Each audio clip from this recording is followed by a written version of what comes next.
Michaelides. Michaelides. Yeah.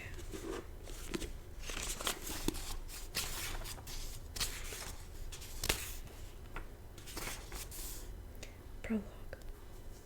Did you read the prologue? Alicia Berenson's diary. July 14th. I don't know why I'm writing this. That's not true. Maybe I do know and just don't want to admit it to myself. I don't even know what to call it. This thing I'm writing. It feels a little pretentious to call it a diary. It's not like I have anything to say. Anne Frank kept a diary. Not someone like me. Calling it a journal sounds too academic somehow, as if I should write in it every day, and I don't want to. If it becomes a chore, I'll never keep it up. Maybe I'll call it nothing. An unnamed something that I occasionally write in. I like that better. Once you name something, it stops you seeing the whole of it or why it matters. You focus on the word, which is just the tiniest part, really, the tip of an iceberg. I've never been that comfortable with words. I always think in pictures, express myself with images, so I'd never have started writing this if it weren't for Gabriel. I've been feeling depressed lately about a few things. I thought I was doing a good job of hiding it, but he noticed. Of course he did. He notices everything. He asked how the painting was going. I said it wasn't. He got me a glass of wine and I sat at the kitchen table while he cooked. I like watching Gabriel move around the kitchen. He's a graceful cook. Elegant, balletic, organized. Unlike me, I just make a mess. Talk to me, he said. There's nothing to say. I just get so stuck in my head sometimes. I feel like I'm wading through mud. Why don't you try writing things down, keeping some kind of record? That might help. Yes, I suppose so. I'll try it. Don't just say it, darling. Do it. I will. He kept nagging me, but I did nothing about it. And then a few days later, he presented me with this little book to write in. It has a black leather cover and thick white blank pages. I ran my hand across the first page, feeling its smoothness, then sharpened my pencil and began. He was right, of course. I feel better already. Writing this down is providing a kind of release, an outlet, a space to express myself.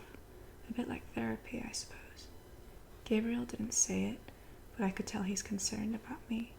If I'm going to be honest, and I may as well be, the real reason I agreed to keep this diary was to reassure him, prove that I'm okay. I can't bear the thought of him worrying about me.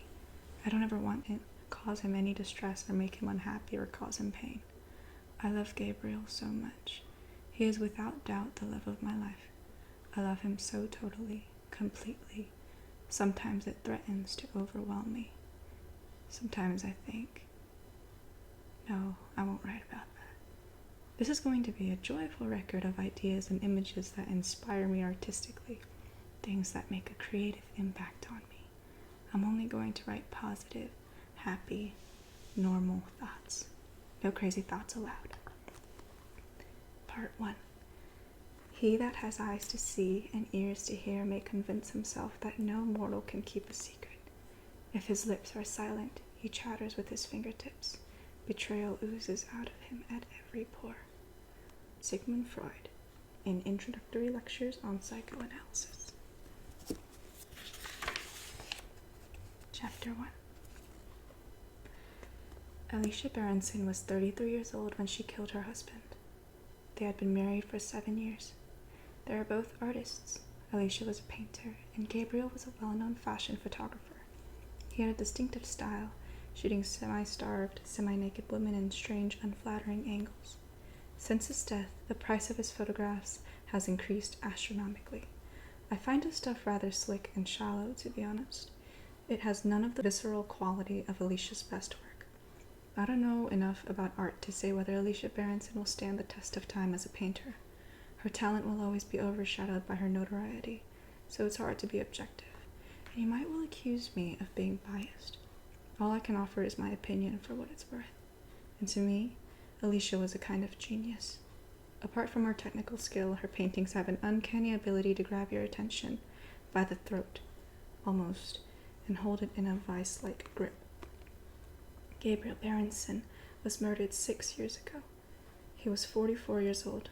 He was killed on the 25th of August. It was an unusually hot summer, you may remember, with some of the highest temperatures ever recorded. The day he died was the hottest of the year.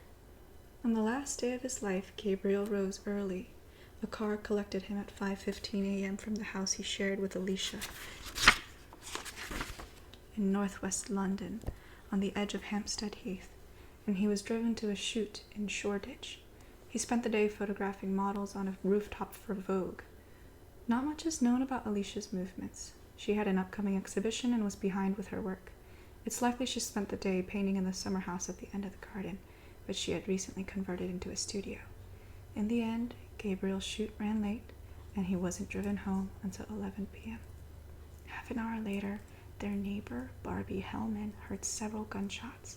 Barbie phoned the police, and a car was dispatched from the station on Haverstock Hill at 11:35 p.m. It arrived at the Berensons' house in just under 3 minutes. The front door was open. The house was in pitch-black darkness. None of the light switches worked. The officers made their way along the hallway and into the living room.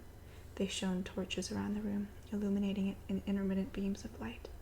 Alicia was discovered standing by the fireplace. Her white dress glowed, ghost-like in the torchlight.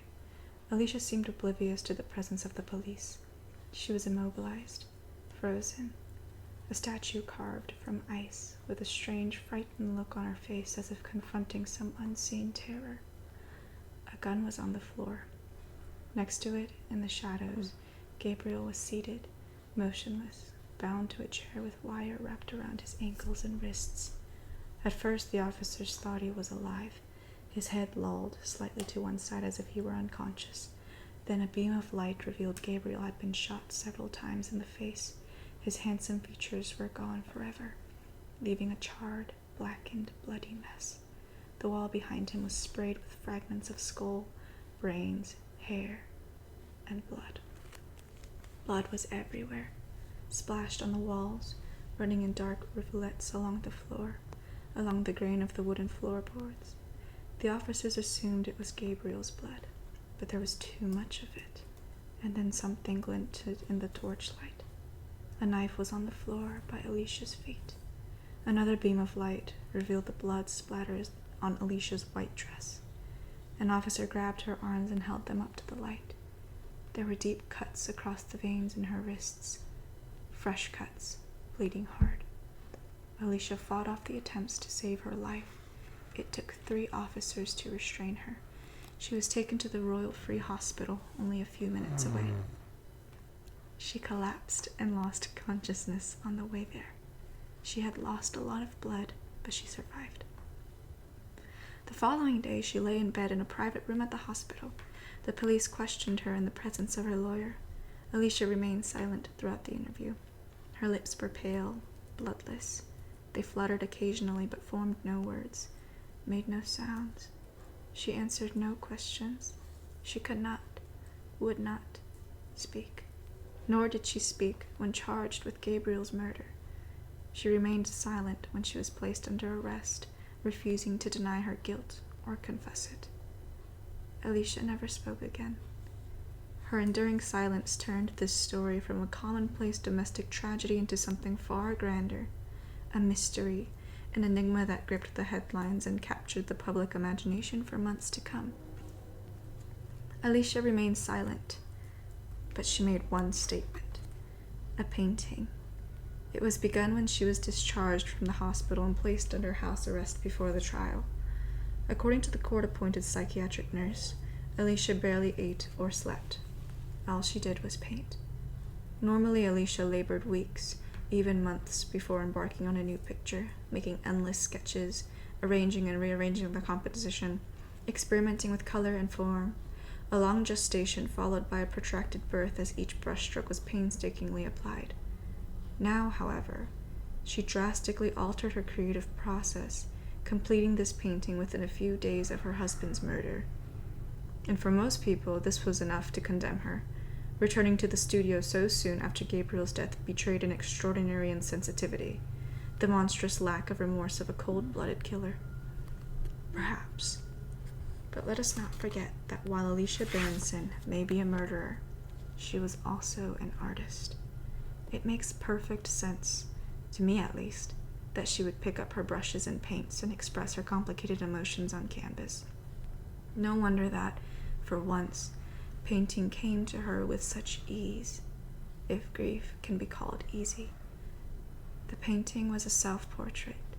She titled it in the bottom left-hand corner of the canvas in light blue Greek lettering.